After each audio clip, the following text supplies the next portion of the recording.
بسم الله الرحمن الرحيم. عن أبي ذر رضي الله عنه قال: ساببت رجلا فعيرته بأمه، فقال لي النبي صلى الله عليه وسلم: يا أبا ذر، أعيرته بأمه، إن كمر فيك جاهلية، أخوكم إخوانكم خوالكم جعلهم الله تحت أيديكم، فمن كان أخوه تحت يده فليطعمه مما يأكله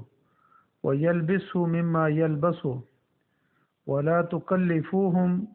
ما يغلبهم، فإن كلفتموهم فأعينوهم. رواہ البخاری. ابو ذر رضی اللہ تعالیٰ عنہ فرماتے ہیں کہ میں نے ایک شخص کو گالی دی اور اس کو اس کی ماں کی آڑ دلائی، تو نبی صلی اللہ علیہ وسلم نے مجھے کہا کہ اے ابو ذر، تو نے اس کو اس کی ماں کی آڑ دلائی ہے، اور آپ ایسے آدمی ہیں کہ جہلیت کے اثرات آپ کے اندر ابھی بھی موجود ہیں. فَإِخْوَانُكُمْ خَوَالَكُمْ، کہا کہ یہ تو غلام جو ہیں یہ تمہارے بھائی ہیں، اور جس کو اللہ تعالیٰ نے تمہارے ماتحت کر دیا ہو یا تمہاری نگرانی میں دے دیا ہو تو وہ تمہارا بھائی ہے. فمن کان اخوہ تحت یدہ، اور ساتھ فرمایا کہ جس کسی کا بھائی اس کے ماتحت ہو تو اس کو وہ چیز کھلائے جو وہ خود کھاتا ہے، اور اس کو وہ پہنائے جو وہ خود پہنتا ہے. ولا تکلفوہم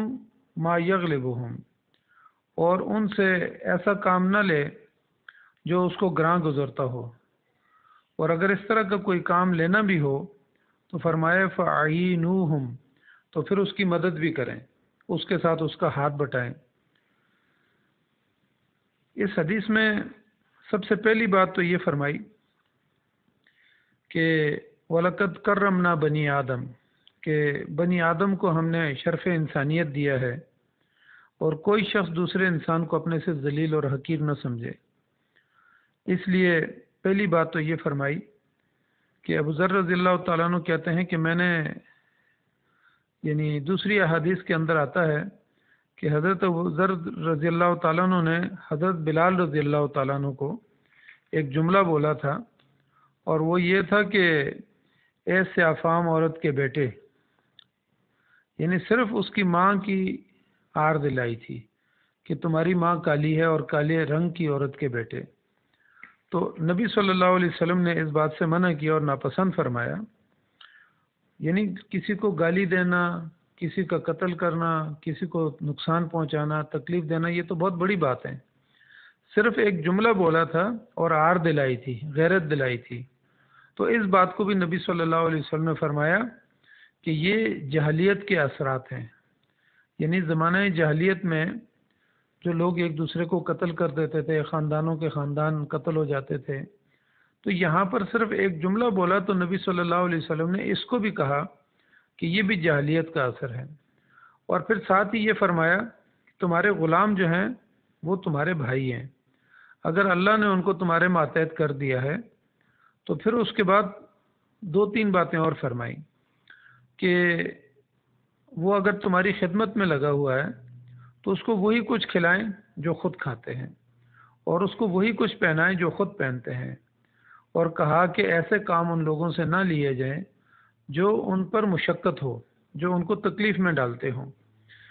یعنی ایسے جو ان کو ناگوار گزرتے ہوں، ایسے کام، یعنی ان کی طاقت سے بڑھ کر ان سے کام نہ لیا جائے. پھر فرمایا کہ ہاں اگر اس طرح سے کوئی کام لینا بھی ہے تو پھر اس میں اس کی مدد کریں. اس حدیث سے یہ بات سامنے آتی ہے کہ زمانے ابتدائی دور میں اسلام کے لوگوں کو غلام بنایا جاتا تھا. یعنی جنگ میں اگر کوئی شکست ہو جاتی تھی تو ان کی عورتیں لونڈیاں بن جاتی تھیں، اور ان کے قیدی جو ہیں وہ غلام بن جاتے تھے. تو قیدیوں کو قیدیوں کے بدلے میں بھی چھوڑا جا سکتا ہے، اور غلاموں کے آزاد کرنے کے بارے میں تو اسلام نے بڑی تاکید فرمائی کہ کوئی بھی گناہ ہو جائے تو اس کے جواب میں کفارے کے طور پر غلام آزاد کرنے کا حکم دیا تھا۔ اس لیے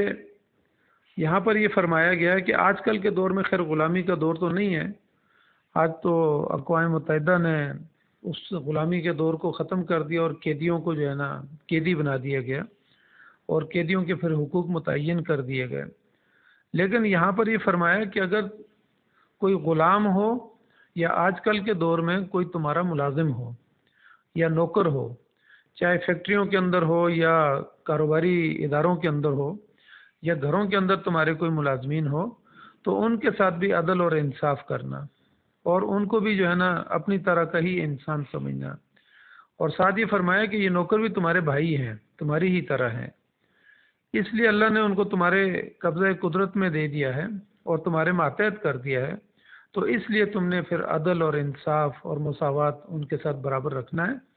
کہ ان کو کھانے پینے میں کوئی تکلیف نہ ہو، کھانے پینے میں یعنی ان کو کم تر چیز دینا یا ان کو پہنانے میں کوئی کم تر چیز دینا، ایسا نہیں کرنا، بلکہ ان کے حقوق متعین کیے ہیں اور ان کے حقوق کا خیال رکھنا ہے۔ آج کل کے دور میں اس کے لیے لیبر کوڈس جو ہے نا متعین ہو گئی ہیں کہ اگر کوئی فیکٹری کا مالک اپنے مزدوروں سے زیادتی کرے تو فیملی اس میں لیبر کوڈس میں جا کے وہ اپنے حقوق کا بات کر سکتے ہیں۔ لیکن بہرحال اس حدیث کے اندر ہمیں یہ بات بتائی گئی ہے کہ جن لوگوں کو اللہ تعالیٰ نے تمہارے ماتحت کیا ہے ان کے ساتھ عدل اور انصاف، ان کی تعلیم اور ان کی تربیت، ان کے کھانے پینے کا پورا انتظام، ان کی رہائش کا انتظام، یہ پراپر طریقے سے ہونا چاہیے اور باعزت طریقے سے ہونا چاہیے، اور ان سے کام بھی ایسے طریقے سے لیا جائے کہ اس میں زیادہ ان کو مشقت نہ کرنی پڑے۔ اگر کوئی مشقت والا کام ہو تو پھر اس میں ساتھ ان کی مدد بھی کر دینی چاہیے۔ تو اللہ تعالی ہمیں اس حدیث کے اوپر عمل کرنے کی توفیق عطا فرمائے۔ جزاک اللہ خیر۔ السلام علیکم ورحمۃ اللہ وبرکاتہ۔